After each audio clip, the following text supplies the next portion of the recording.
Welcome to Sensible Health Solutions, the show where we simplify health and wellness. Join your hosts, Hallie Fields and Dr. Scott Luper, as they share practical tips and expert insight to help you navigate common ailments, nutrition, and overall well-being.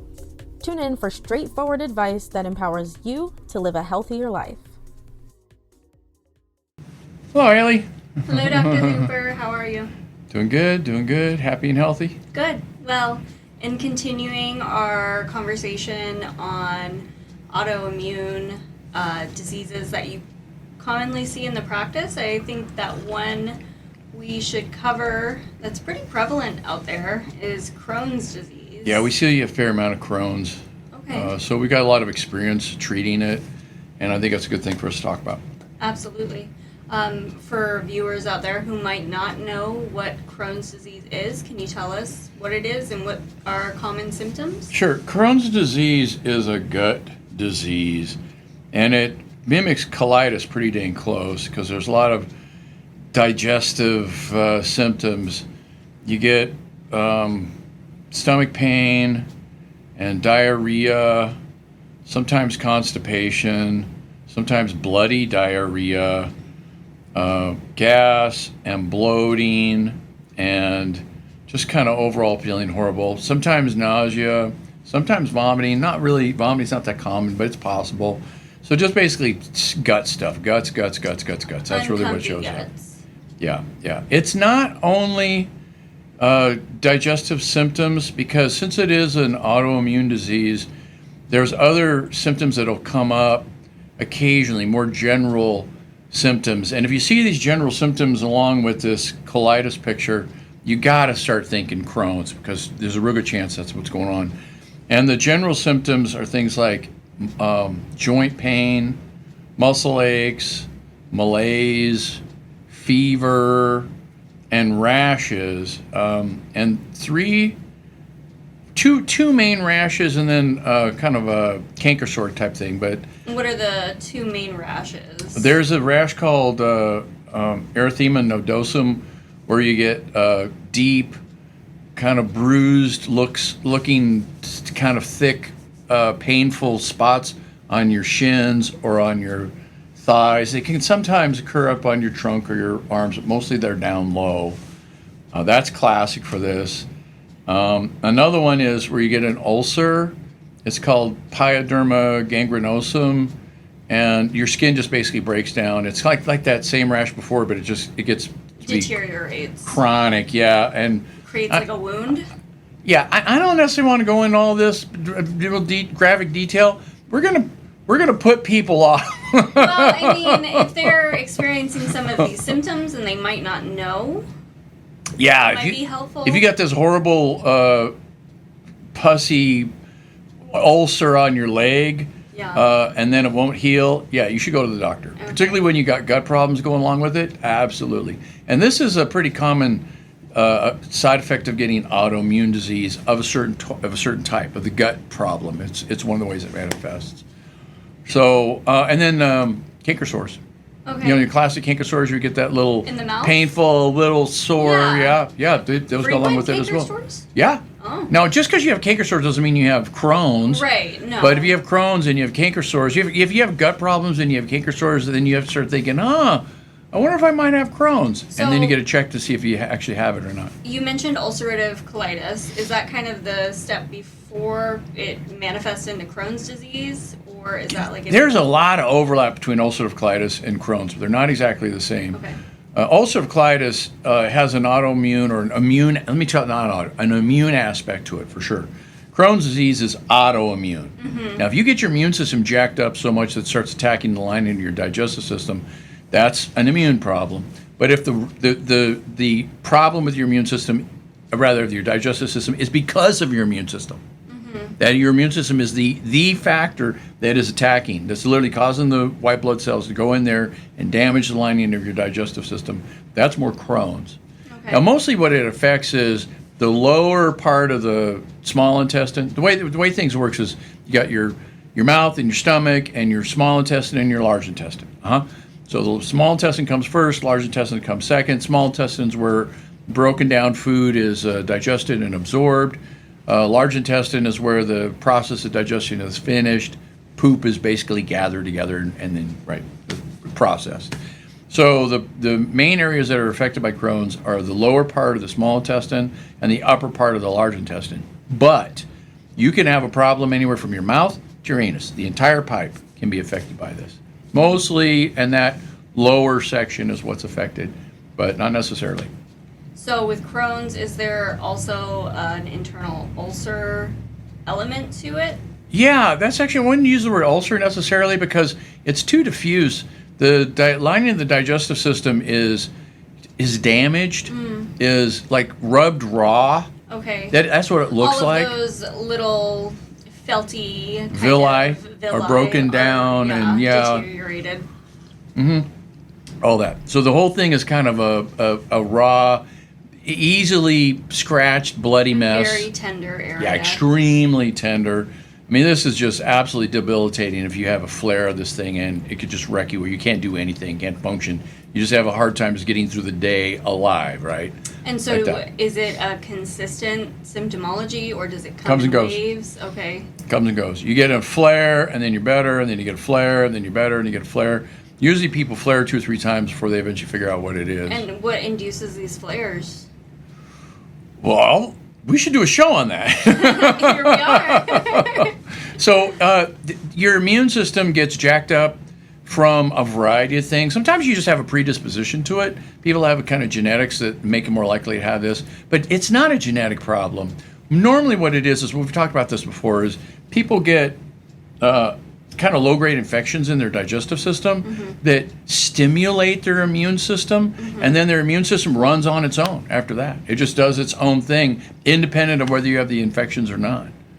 And so it's an autoimmune disease. Your immune system does the damage, but usually there's a trigger. Yeah. And so if there is a trigger, it's fabulous for us because now we have something to treat. Sure. Right? We're not just trying to shut people's immune systems down and turn it down. We're trying to get rid of the triggers and calm people's immune systems down to be able to clear it up. And, like that. Okay, so what are some of the tests you might run to determine these triggers? So there's no blood test for the disease. It's not like you just run a blood test and figure out what it is. But there are some blood tests that almost always are elevated with Crohn's, and those are the inflammatory tests. The 2 most important ones are C-reactive protein. A lot of things will make a C-reactive protein go up that aren't Crohn's. Just because your C-reactive protein is high doesn't mean you have Crohn's. But if you don't have an elevated C-reactive protein and you have a gut problem, chances are it's not Crohn's. Okay. The other one's a SED rate. SED rate's otherwise known as an erythrocyte sedimentation rate. And that one is another one, kind of like the C-reactive protein. Lots of things will make it go up that aren't Crohn's, but if you have Crohn's, it almost always goes up. You'll see that going up. Sure. So if you get somebody with gut problems, they may have the rash going on, they may have canker sores, you run a blood test and they have an elevated C-reactive protein and a SED rate. At that point, you really need to run or have a doctor do a colonoscopy or an endoscopy and actually run a little camera either up you or down you and take a look at what it looks like. And the look of it is how you make the diagnosis. That's how the diagnosis is made. Now, if they're suspicious it might be something else, what they could do is take a little sample of the mucosa, do a little snip, and then take that and give it to the pathologist. Pathologists can run the test, and they'll make a definitive diagnosis based on what the pathology of the mucosal lining looks like. Is this more of a whole system issue, or are there certain bacteria that create this problem? Yes, both of those. It is a whole system issue, and certain bacteria make it more likely to have this happen. So it's not so much a certain strains of bacteria, it's more like infections in general. Yeah. And you get some nasty strains of this or that, and it'll irritate your immune system enough. And especially if you're having an immune system that's more prone to having being riled up. Some people just have immune systems that are just, made it like an iron skillet. It's hard to get them riled up, right? And other people, you blow on them and they'll flare. Yeah. And so there's that. Yeah. So bad disease, lots of Very misery. bad disease, This is very an miserable. unpleasant disease to the max. And so is this a constant disease? Is this something that they are sentenced with for the rest of their life, or is there any recovery to Yeah, it this? depends on who you talk to. If you talk to the books, okay, the books, and it's incurable. Oh. Once you have it forever, and there's nothing you can do about it. That is not our experience at all. Pretty much everybody who's ever come to me with Crohn's disease has got better. It's not like you ever get rid of the tendency. If you just lived on Twinkies and black coffee, chances are you're going to get to this thing And back processed again. foods and junk Yeah, and things that you're gonna get it. are It'll come back. created not to decompose in the gut. Yeah, you're going to have to follow a diet that's conducive to healing your digestive system. And you're going to have to take some things that are going to calm your immune system. There's a fair number of medications, biologic medications, that have been developed that will shut down an aspect of the immune system. And these have been a godsend for people with Crohn's because they could take these and really have their Crohn's clear up and not have the symptoms with their Crohn's. Now, the downside to that is it shuts down some part of your immune system that you're actually using or you need to use maybe occasionally. And so people are going to be more prone to having infections and other side effects and problems that go along with the medication. And be more susceptible to other Yeah, it viral turns out infection, your immune system is a bacterial useful infection. thing, right? Who would have thunk? So anyways, there's a pretty hellacious side effects that go along with these medications. They're not always there. Lots of people tolerate the medications fine, and a few people do not tolerate them fine at all. And they really have horrible side effects with them. So they're problematic. If you can do some common sense kind of things to calm your immune system down, and I'll just give you a short list of stuff that's helpful. None of this is the cure for Crohn's, but all this is a piece of the cure for Crohn's. In fact, you could give me the list. We've talked about these things enough. In fact, let's do this. This is a little quiz. Can you think of one thing that's calming to your immune system? Yeah, the anti-inflammatory tincture that we create. Bingo, that's right. Glycyrrhiza, curcuma, ganoderma. Yep, let's say that again slowly. So we have come up with a tincture, and it's funny we say we have come up with it because it must have been invented 100 times in 100 different places, right? Plenty of because this people is the same are stuff that doing it everybody, out it there. works for everybody, right? Right. So it's not like, we came up with it, but we just put them together and it works. Mm-hmm. And so since it works so well, I'm thinking, why don't we use that stuff that works? Yeah, why don't we keep giving it out to patients? Why don't we keep So using now them? we make it up ahead of time. We have a gallon in the back of this Yeah. stuff, and we just pump it out, right? Yeah, so Makes it easy, saves the stuff. is glycyrrhiza, Which is licorice licorice root. and curcuma, which is turmeric, and ganoderma, which is reishi mushroom. Yeah, so curcuma is the scientific name for turmeric, and turmeric has an element in it called curcumin, which mostly is extracted out of turmeric and used in capsule form.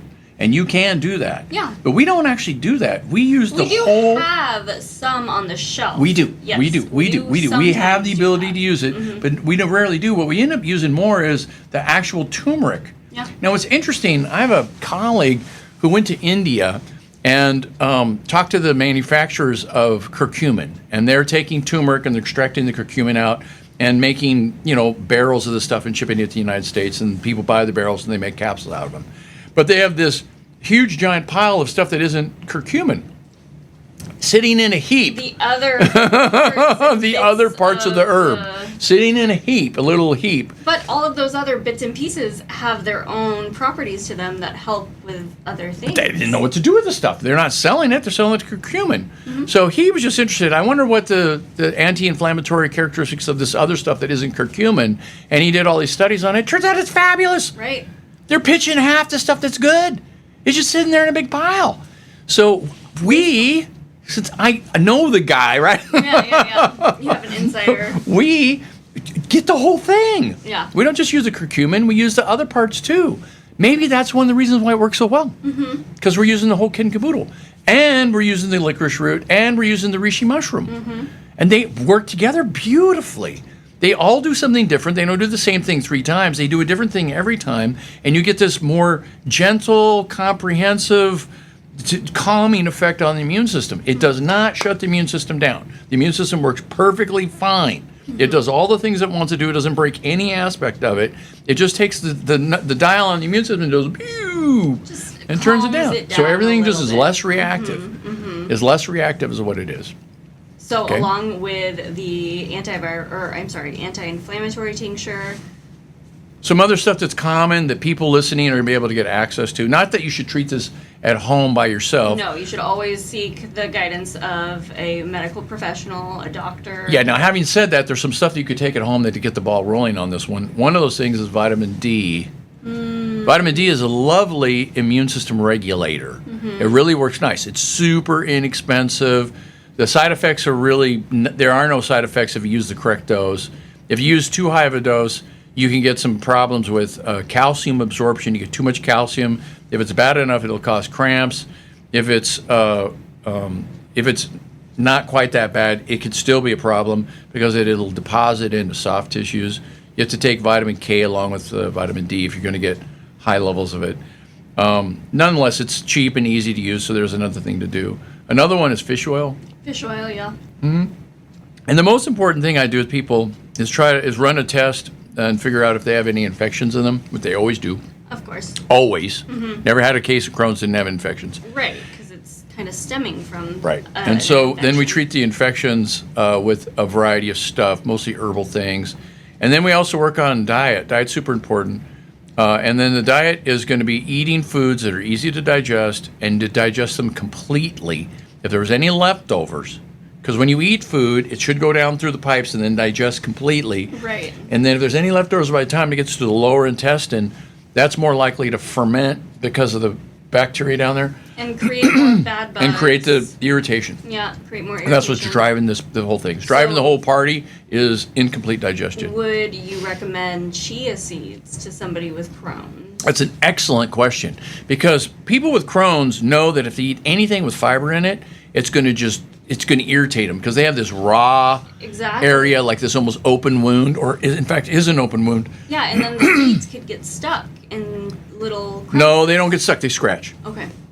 So any kind of fiber, let's you eat broccoli. Okay. Right? And it's got some, stemmy, fibery stuff that kind of holds it together. And you chew it up, but it's still the stemmy fiber stuff won't digest. And as it goes down, it's kind of embedded in, the leftovers, and it scrapes the side of the digestive system because it's, like the small intestine, wherever the problem is. It scrapes, and now it bleeds. And now you have bloody diarrhea because you ate broccoli. You can't really have them do chia seeds then to help with digestion. Yeah, no, this is an excellent question. And it turns out that in the long run, broccoli is the prevention. It's the long-term cure for Crohn's. If you can get enough soluble fiber in people and get their digestive system healed and healthy, then they don't have a problem anymore. I mean, they have a tendency to Crohn's, but they never flare.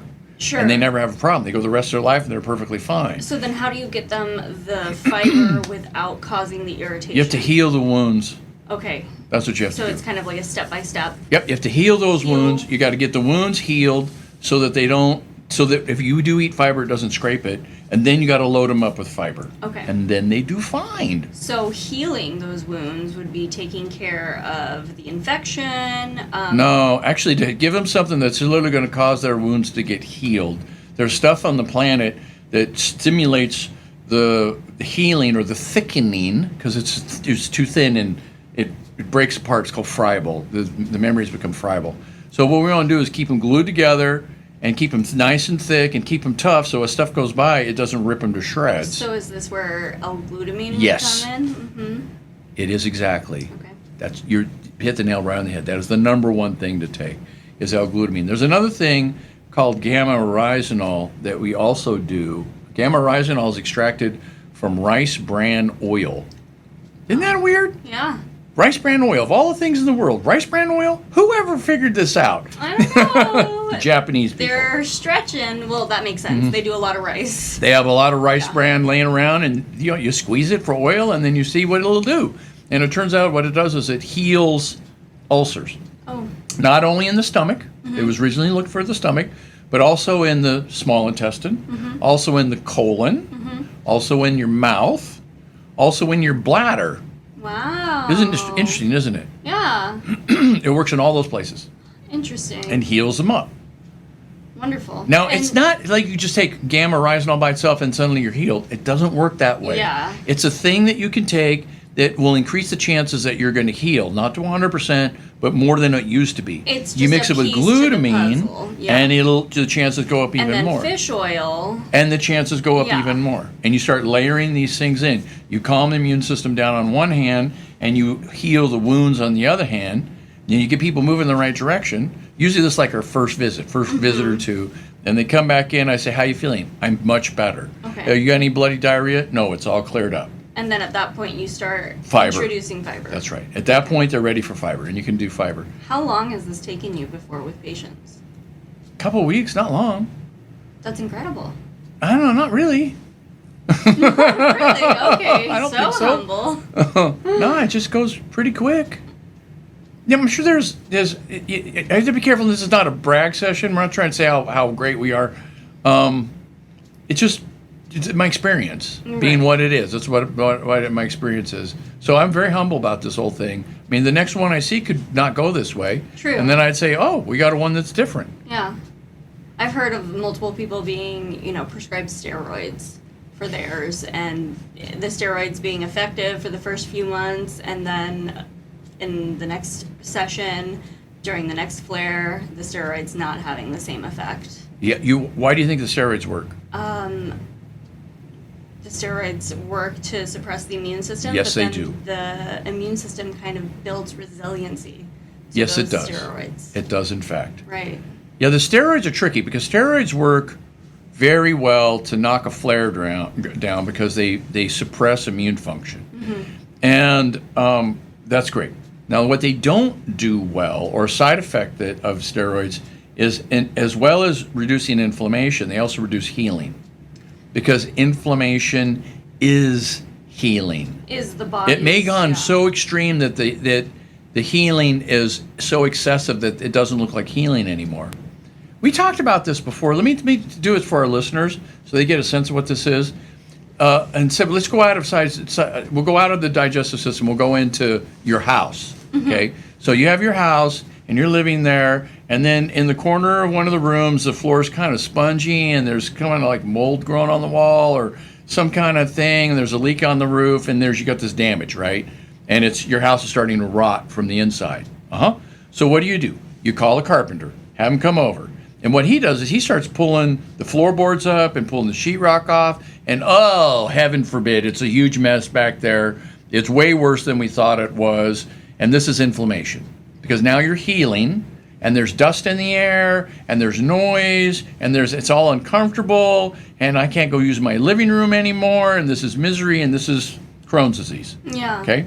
Now let's say, for example, instead of having one carpenter come over, you have 30 carpenters come over, and they're all tearing the walls down, they're all pulling the floorboards up, and they're all pulling the ceiling tiles off, and now you can't live in your house anymore because you've been driven out. Yeah. The inflammation's so excessive, it's all healing, but it's so much that you literally cannot inhabit your house. Now, replace the word house for body, Yes.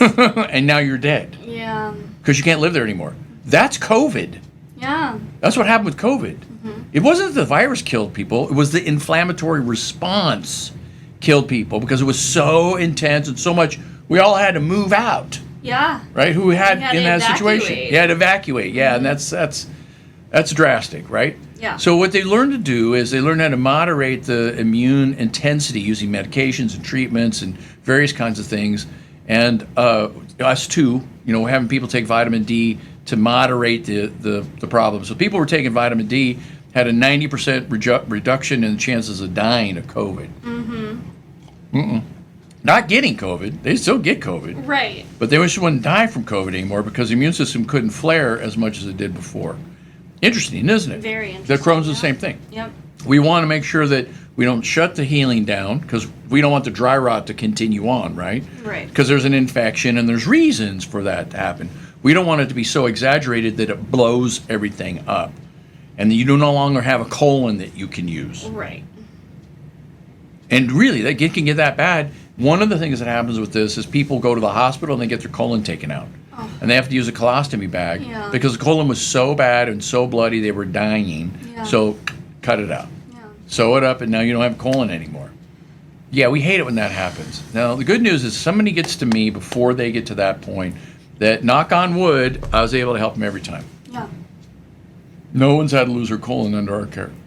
So there's that. So it's possible. So people listening, I want you guys to know that there's a way to get into this thing. There's a strategy. Now, you can't necessarily learn how to do it in a half hour on this show, but you can at least get the idea that it's doable, and then you could go find somebody trained like I am, right? Get information to bring back to your doctor to bounce these ideas off of them and see what they have to say. Yeah. So steroids, I'm not totally against. I mean, sometimes if you're dying and you remember the 30 carpenters thing, we got to fire 28 of those carpenters right now. Thing, yeah. That's steroids. That's steroids, absolutely. Out the door. Saving the best three. So another thing I was thinking of in healing the digestive system, would magnesium be helpful? It can be. I like magnesium. Magnesium is a super useful mineral for generating energy. It's an energy cofactor. It's the most common cofactor. That is, it needs to be there for the thing to happen. It's the most common cofactor for enzyme reactions. And we're just a bunch of enzyme reactions is what we are. That's how our whole system runs on these enzyme reactions. So if you're low on magnesium, you're going to be tired. Your whole system's going to run low. Your ability to heal is going to low. So magnesium is helpful that way. So yay, we love magnesium. And also for its, help and assistance with smooth muscle. It helps regulate smooth muscle function. If smooth muscles are churning like crazy, you take magnesium, it calms them down. Right. It acts as a calcium channel blocker, so the smooth muscle tends to relax. That's all on the plus side. On the minus side, it's really a very good laxative. And these people are already lax. Yeah, they got enough diarrhea going on, so you really can't give them. It fits in the same category as the fiber. Coming in hot, you can't give them any magnesium. Sure. Coming in hot, you can't give them any fiber. You got to calm them down so that they can start tolerating things like that. Okay. So one of the main things we want to do is we want to set up the ecosystem in the digestive system so that it runs well, and then the whole system, the immune system, is much calmer, and there's much less likelihood of getting the generation of bad bacteria that makes bad stuff, otherwise known as toxins. The whole system tends to be stable, predictable, safe, healing, like that. That's what we want. So how do we do that? What we're going to have to do is we're going to have people eat lots of fruits and vegetables. Why? Because it has nutrition for one thing, but it also has lots of different kinds of fiber. Mm-hmm. And so you get a variety of different fibers coming in because you eat asparagus and you eat broccoli and you eat melon and you eat apples, whatever, those kind of things. Now that is a bad list for somebody who's hot with Crohn's. Sure. But if somebody who's not hot with Crohn's and they're trying to figure out how never to get Crohn's again, those aren't particularly special foods. They're just examples of broccoli of fibrous foods that are good for you. Yeah. So you eat those, and then each one of those fibers has a different kind of flavor to it, has a different kind of structure to it. And each one of those fibers, there's bacteria in you, a healthy bacteria, that likes that one best. And they do better with that. So if you feed them, you create this little micro niche for a certain kind of bacteria, and now you have this broad and deep ecosystem. And if something comes in, a bad bug or an antibiotic or something, and cuts out a section of your ecosystem, the rest of the ecosystem doesn't collapse, it just kind of adapts. Some of these bugs go up, some go down, the whole thing just kind of adjusts, and then after a week or two, it adjusts back, and now you're good to go. There's a resilience built into the system by having complexity. I mean, this is like the planet Earth, right? Yeah, we don't live on 3 kinds of bacteria and 2 bugs, right? We have millions of bacteria, millions of kinds of bugs. Right. And they all live working together. In symbiosis together. Yeah. And like that. We want to do that kind of thing. So what we want to do is have a wide variety of foods that people eat. And then when they get to the end of this thing, they'll need to take something to calm their immune system down because they've been proven to have their immune system jump the rails, right? Yeah. So they're going to have to always take something like vitamin D and probably curcumin and probably fish oil, but forever. Like, the fish oil and vitamin D are already basic supplements that people without Crohn's disease should be taking regularly. So. Yeah, they're the kind of stuff that if you want to live in Fairbanks, Alaska, where we're doing the show from, you have to take because otherwise you don't function here. Yeah. So, anyways, normal stuff. They take these normal kinds of things. And then they'll need to eat a wide variety of foods and really go out of their way to eat foods that are in season, foods that are tasty and delicious, that are healthy. You don't want to eat, bad tomatoes, wooden tomatoes, funky ones. You want to find the good tomatoes and just kind of be like normal human beings. And you just kind of strive and you engage in eating healthy food as a way to build up this ecosystem. And that, honestly, of all things we're talking about in the long run, that's the most powerful tool we have. It's key. To make sure you don't get Crohn's again, that you won't flare again. Yeah. As this is what you do. Yeah. Things like this. I mean, we could say more. There's a lot more detail to it. We could say a lot But this is more. the big picture. And then hopefully people listening will get a sense of how to think about this and how to move their lives closer to the lifestyle to either prevent Crohn's or treat Crohn's. Yeah. Now, I'm not saying you shouldn't go to see a doctor. You should, absolutely, positively. There's all kinds of medications that are not bad. Sulfasalazine, for example, I like. It works pretty good. It knocks down the flares pretty nicely. Steroids I'm not so into, but steroids are a lifesaver in a certain situation. You just can't depend on them. You can't stay on steroids forever. No. And once you get the flare calmed down, then you come in with these common sense things that we're talking about right now, and you get a case to turn, and you live well. You can see when we talk like this, it seems so logical, right? And so sensible, because it is. Right. And that's why it's not really that hard to treat. Somebody comes in with Crohn's, I go, oh boy, Yeah. another one I'm gonna fix. Yeah, we've got this. We've done this before. Well, I think we have run out of time for this episode, Dr. Luper. Well, thanks, Haley. I Yes. appreciate you bringing this up and creating the opportunity for us to talk about this. Great. Thank you. Thanks for tuning in to another episode of Sensible Health Solutions. We hope you found today's discussion enlightening and packed with practical tips to enhance your wellness journey. Remember, small changes can lead to big results. If you enjoyed the episode, don't forget to subscribe and leave us a review on your favorite podcast platform. Your feedback helps us bring you the best content possible. Stay connected with us on social media for more health insights and updates. You can find us at Sensible Health Solutions across all social platforms. Until next time, stay sensible and stay healthy.